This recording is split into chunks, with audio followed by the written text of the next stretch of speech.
సొసైటీలో కొన్ని సంఘటనలు జరిగినప్పుడు తప్పకుండా ప్రతి ఒక్కరం అవగాహనతో ఉండాల్సిందే, రియాక్ట్ కూడా కావాల్సిందే. లేదంటే రేపటి రోజున ఆ స్థానంలో నువ్వైనా ఉండొచ్చు, నేనైనా ఉండొచ్చు. ఒక పోలీస్ స్టేషన్ ముందే నిందితుడి పైన డైరెక్ట్గా పోలీసులు భయంకరమైనటువంటి దాడికి దిగుతున్నారు. ఇక ఇటువంటి వీడియో చూసిన తర్వాత సైలెంట్గా ఉందామా?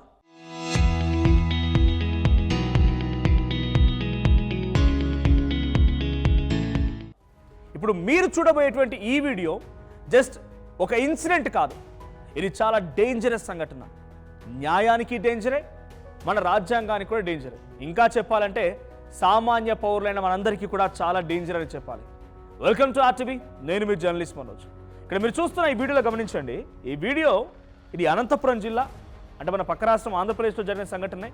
అక్కడ ఒక నిందితుడు పోలీస్ స్టేషన్లో చుట్టూ పోలీసులు 10 మంది పోలీస్ కానిస్టేబుళ్ళు బలవంతంగా నొక్కి పెట్టి కిందికి అదిమి పెడితే కాళ్ళు చాపితే ఆ కాళ్ళు అరికాళ్ళపైన పాదాలపైన భయంకరంగా ఎస్ఐ అక్కడ ఉన్నటువంటి పోలీస్ అధికారి చూడండి ఎన్నిసార్లు కొడుతున్నాడు. అక్కడ మీకు కౌంటర్లో చూపిస్తున్నాను. ఇక్కడ ఆయన కంటిన్యూస్గా పాదాలని కొడుతూనే ఉన్నాడు. 5 దెబ్బలు గట్టిగా, మంచి లాఠీ, పోలీస్ లాఠీ ఎలా ఉంటుందో తెలుసు కదా మీకు. చూడండి 5 కౌంట్ ఉంది. 5 దెబ్బలు గట్టిగా అరుస్తున్నాడు. అక్కడ వెంటనే ఇక్కడ పక్కన ఒక వ్యక్తి చేయి చూపిస్తున్నాడు. ఇక్కడ వీడియో తీస్తున్న వ్యక్తిని వీడియో తీస్తున్నాం అని చెప్పి బెదిరించగానే వీడియో స్ట్రక్ అయిపోయింది. అప్పుడు ఒక వీడియో పర్ఫెక్ట్గా తీస్తున్నాడు. ఒక జాలిలో నుంచి వీడియో రికార్డ్ అవుతుంది. ఇటు వ్యక్తి చేయలేపగానే, అది అక్కడి నుంచి చేయలేపగానే వీడియో స్ట్రక్ అయిపోతుంది వెంటనే. అంటే ఏమాత్రం భయం భక్తి ఏది లేదు. నిందితుడే కావచ్చు, కానీ చట్టాన్ని పూర్తిగా తమ చేతిలోకి తీసుకొని కోర్టులు వేయాల్సిన శిక్షలు కూడా పోలీసులు వేస్తే మరి కోర్టులు ఏం చేయాలి, న్యాయస్థానాలు ఏం చేయాలి? అసలు ఇక్కడ జరిగిన సంఘటన ఏంటంటే ఇది నార్మల్ సంఘటన అయితే కాదు. ఇది అక్కడ కొట్టిన దాడి సంఘటన నార్మల్ అయితే కాదు. కానీ ఇక్కడ జరిగిన సంఘటన ఏంటంటే అనంతపురం జిల్లా పెద్దవడుగూరులో ఓ వ్యక్తి, సుధాకర్ అంట ఆయన పేరు. సో ఆ వ్యక్తి ఏం చేస్తున్నాడంటే ఊర్లో ఉన్నటువంటి కొన్ని గడ్డి వాములను తగలబెడుతున్నాడు. కారణం ఏంటో తెలియదు. ఆయన మానసికంగా కొంత మతిస్థిమితం కూడా కరెక్ట్గా ఉండదనేది స్థానికులు చెప్తున్నమాట. సో ఊర్లో 4-5 గడ్డివాములు కాలిపోతున్నాయి. అసలు నిందితులు ఎవరు తెలుసుకోలేకపోతున్నారు.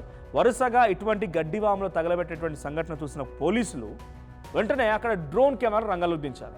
డ్రోన్ల సహాయంతో ఆ డ్రోన్లను ఉపయోగించి ఇలా వ్యక్తిని కనుగోవచ్చు, ఎవరైతే నిందితున్నాడో వ్యక్తిని పట్టుకోవచ్చు అనే రకంగా ప్లాన్ చేసి డ్రోన్లు చేశారు. ఆ డ్రోన్లతో వాడిని పట్టుకున్నారు కూడా. సో ఇక్కడ మీకు ఆరో కనిపిస్తుంది డైరెక్ట్గా స్క్రీన్ పైన. సో అక్కడ స్క్రీన్ పైన ఆ వ్యక్తి అలా వచ్చి గడ్డివామును తగలబెట్టేసి పారిపోతుంటాడు. పైన హైటెన్షన్ వైర్తో కొంత ఆయన చేసే పని కూడా తప్పే, బట్ ఆయనకు మతిస్థిమితం లేదట. ఆ వ్యక్తికి మతిస్థిమితం లేదు. సో ఈ డ్రోన్ కెమెరా సహాయంతో ఆ వ్యక్తి అలా రావడం, ఇక్కడ గడ్డివాముకి నిప్పెట్టడం, అక్కడ నుంచి పర్రైపోవడం, ఇవన్నీ కూడా గమనించిన పోలీసులు ఒక 4-5 సంఘటనల తర్వాత ఎటకెళ్ళకి ఆ నిందితుడిని పట్టుకున్నారు. పోలీస్ స్టేషన్ తరలించారు. పోలీసులు ఆల్రెడీ కస్టడీలో ఉన్నాడు. చూడండి పక్కన విజువల్ కనబడుతోంది. పోలీస్ కస్టడీలో ఉన్నాడు. ఇప్పుడు నెక్స్ట్ కట్ చేస్తే మీకు ఆ వీడియో చూపిస్తా. It's 11 second video, unedited video, ఎటువంటి ఎడిట్స్ లేకుండా క్రిస్టల్ క్లియర్గా అక్కడ తీసినటువంటి వీడియోని మీకు చూపించే ప్రయత్నం చేస్తున్నాను. అనంతపురం జిల్లా పెద్దవడుగురు పోలీసులు చేసిన ఈ ఘటన, ఈ వీడియో ఇప్పుడు సోషల్ మీడియాలో పెద్ద మొత్తంలో వైరల్గా మారింది. చాలా మందిని కూడా ఇది కలవరపాటు గురి చేస్తోంది, ఆలోచింపజేస్తోంది.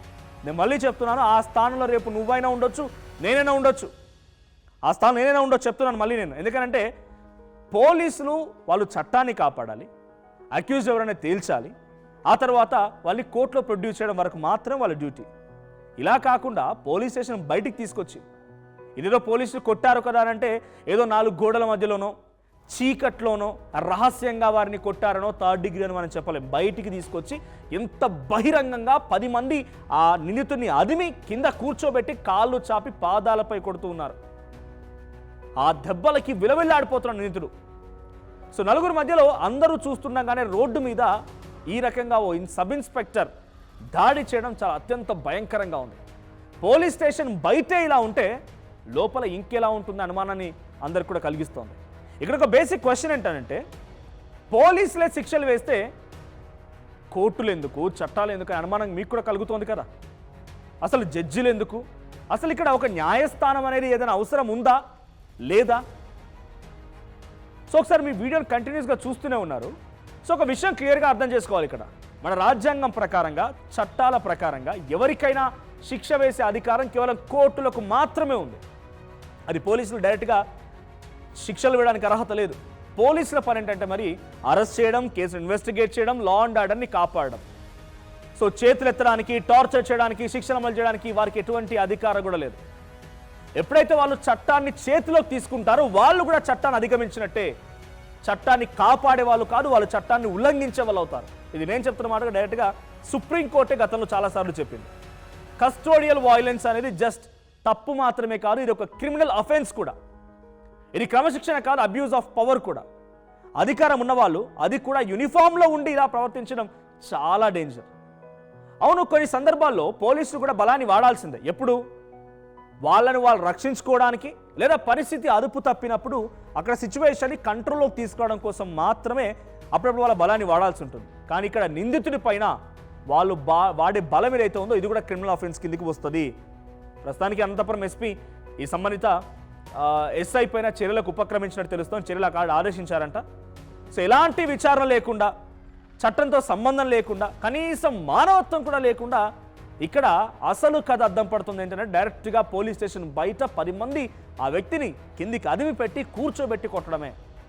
ఇది పొరపాటు మాత్రమే కాదు, ఇది సిస్టమ్ ఫెయిల్యూర్ కూడా అంటున్నారు. గతంలో కూడా ఒక కేసు, ప్రకాష్ సింగ్ కేసులో సుప్రీంకోర్టు ఎన్ని గైడ్ లైన్స్ ఇచ్చినా కూడా పోలీస్ రిఫార్మ్స్ ఎందుకు ఇంకా జరగడం లేదనేటువంటి సందేహాలు కలుగుతున్నాయి. ఎందుకంటే రాజకీయ జోక్యం ఎక్కువైపోయింది, జవాబుదారితనం లేకపోవడం కూడా ఇటువంటి సంఘటనలకు కారణమవుతోంది. తప్పు చేసినా ఏమీ కాదని ధైర్యం కూడా పోలీసులో కలగడం. ఎప్పుడైతే ప్రజల్లో ఆ భయం పోతుందో, అంటే పోలీసులు అంటే భయం ఉండాల్సిందే, కానీ ఇటువంటి సంఘటనలు జరిగినా కూడా మనం ప్రశ్నించకూడదు అనే రకంగా సైలెంట్గా ఉండిపోతారో, భయపడిపోతారో, ఆ భయం పోతుందో పోలీసుల్లో కొంత ఇటువంటి వాటిపైన అవగాహన అంటే వాళ్ళు కూడా తప్పకుండా తప్పకుండా అమలు చేయాలన్నటువంటి ఒక భయం కలుగుతుంది వాళ్ళకి. అప్పుడే అధికారం ఇలా బ్రూటల్గా కూడా మారుతుంది. ఇప్పుడు కొన్ని వాస్తవాలు మాట్లాడుకుందాం. ఆంధ్రప్రదేశ్, తెలంగాణ రాష్ట్రాల్లో గత కొన్ని ఏళ్లుగా కస్టోడియల్ డెత్ సంఖ్య భారీగా పెరిగింది. ఇటీవల నంద్యాల లాంటి జిల్లాలో జరిగిన ఇన్సిడెంట్స్ మనం చూసాం. ప్రజల నుంచి పెద్ద ఎత్తున నిరసనలు కూడా వచ్చాయి. నేషనల్ హ్యూమన్ రైట్స్ కమిషన్ దగ్గర పోలీసు తీరుపైన వందల సంఖ్యలో కేసులు పెండింగ్లో ఉన్నాయి. సో ఆ వీడియోలో మీరు చూసింది ఏదో ఒక చిన్న యాక్సిడెంట్ కాదు, ఇది ఒక చిన్న ఇన్సిడెంట్ కాదు, అది ఒక ప్యాటర్న్. నిరంతరం పోలీసులు ఒక పద్ధతితో, ఒక ప్రకారంగా చేస్తున్నటువంటి ఎత్తుగడలు, వాళ్ళ యొక్క ట్రీట్మెంట్స్, ఇవన్నీ కూడా. అసలైన ప్రశ్న ఏంటంటే ఇలాంటివి ఇంకా ఎన్ని చూడాలి? ఇంకెంతమంది ఇలా కొట్టి వారిని అవమానించాలి?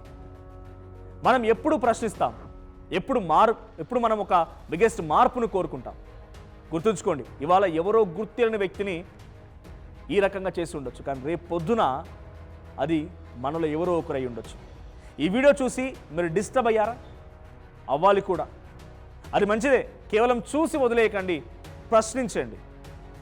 చట్టాలకు అనుగుణంగా నువ్వైనా, నేనైనా, పోలీసులైనా ఎవరైనా సరే పనిచేయాల్సిందే.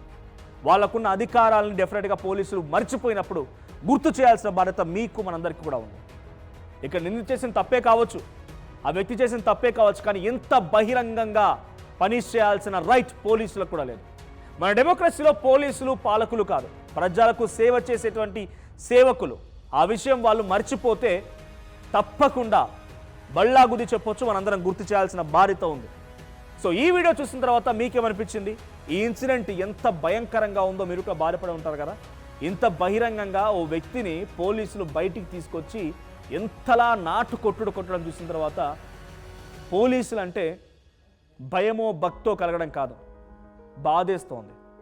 మీరు రాజకీయ ఒత్తిళ్లకి లేకపోతే ఇంకో దానికి లొంగిపోయి ఇంతలా ప్రవర్తించాలనేటువంటి ఒక బాధేస్తోంది. సో పోలీసులు ఇటువంటి విధంగా వాళ్ళ బాధ్యతలు మర్చిపోయినప్పుడు తప్పకుండా గుర్తు చేయాల్సిన అవసరం ఉంది. సో మీ చుట్టూ ఎవరైనా ఇదే స్థాయిలో ఏమైనా ప్రమేయాలకు కానీ, డబ్బుకే కానీ, రాజకీయ ఒత్తిళ్ళకి కానీ లొంగి ఇబ్బంది పెడుతున్న పోలీస్ అధికారి బహుశా మీ లైఫ్లో కూడా ఉండి ఉంటాడు. సో మీ ఎక్స్పీరియన్స్ ఏంటి, మీరు ఎదుర్కొన్న సమస్య ఏంటి, కామెంట్ చేయండి.